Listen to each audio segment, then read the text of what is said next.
राधे राधे। जेठ मास की कथा। अध्याय 3। जेठ मास का समय था। तेज धूप धरती को तप्त कर रही थी।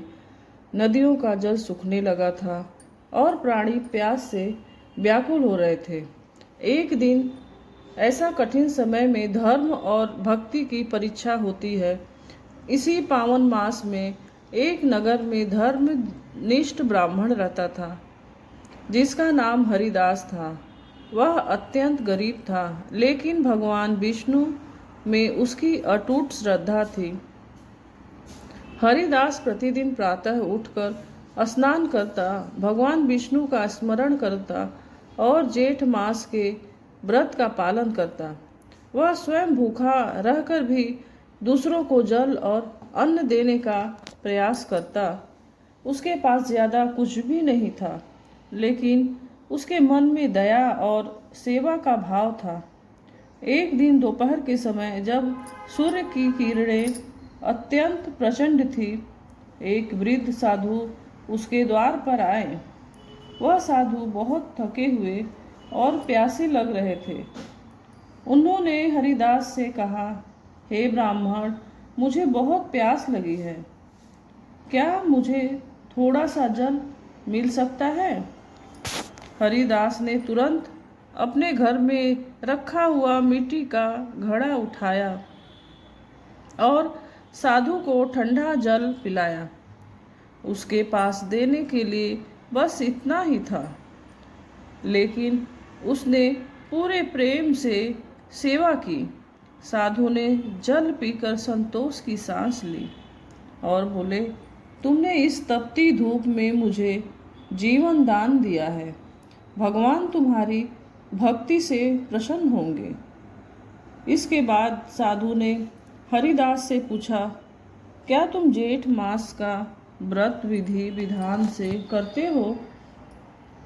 हरिदास ने विनम्रता से उत्तर दिया, महाराज, मैं अपनी सामर्थ्य के अनुसार व्रत करता हूँ, लेकिन मुझे इसकी पूरी विधि ज्ञात नहीं है।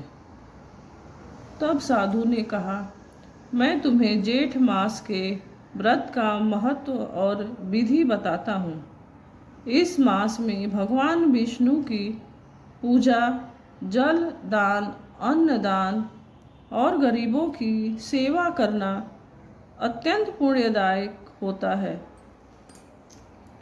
जो व्यक्ति इस मास में प्यासे को जल पिलाता है, उसे हजारों यज्ञों का फल प्राप्त होता है। जो व्यक्ति छाया, जल और भोजन की व्यवस्था करता है, उसके सारे पाप नष्ट हो जाते हैं।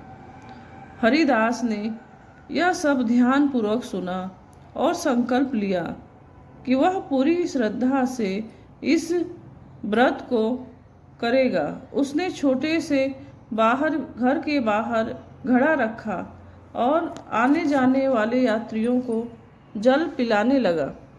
धीरे धीरे उसकी सेवा की चर्चा पूरे नगर में फैल गई। उसी नगर में एक धनी व्यापारी भी रहता था, जिसका नाम धनपाल था।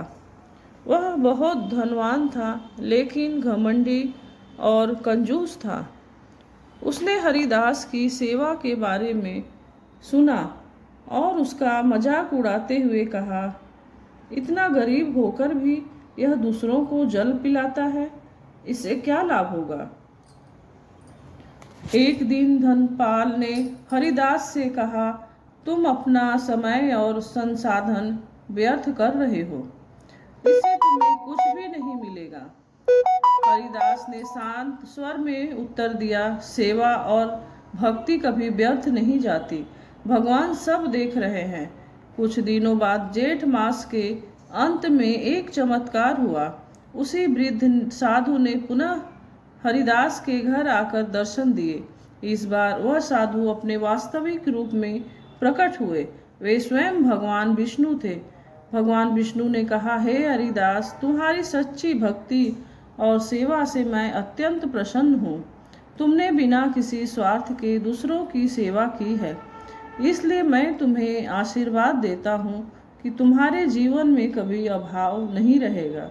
इतना कहते ही हरिदास का छोटा सा घर एक सुंदर भवन में बदल गया और उसके पास पर्याप्त धन संपत्ति आ गई।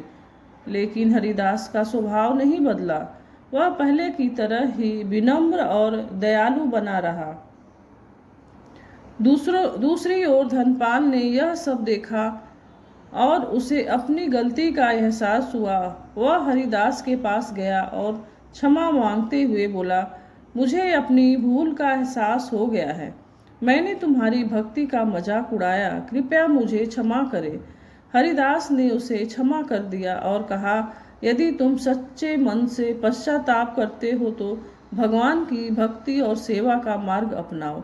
इसके बाद धनपाल ने भी अपने धन का उपयोग गरीबों की सेवा और जल दान में करना शुरू कर दिया। धीरे धीरे उसका हृदय भी शुद्ध हो गया और उसे सच्चे सुख की प्राप्ति हुई।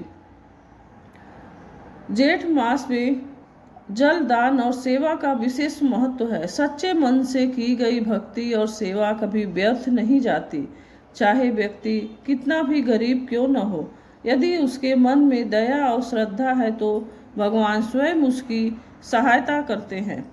जो व्यक्ति इस मास में प्यासे को जल पिलाता है, जरूरतमंदों की सहायता करता है और भगवान विष्णु की पूजा करता है, उससे जीवन में सुख, शांति और समृद्धि प्राप्त होती है।